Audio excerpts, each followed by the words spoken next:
আদমও ফলটি খেল এবং খাবার পরেই তারা এমন কিছু জানতে পারল যা তাদের জানা ছিল না।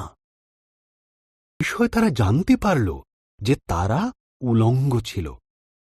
তারা পাতার বস্ত্র তৈরি করে নিজেদের লজ্জা ঢাকল। তারা আগে কোনোদিন ভয় বা লজ্জা পায়নি। তাই তারা বুঝল কিছু একটা ভুল হয়েছে। ঈশ্বর ডাকলেন, আদম, হবা।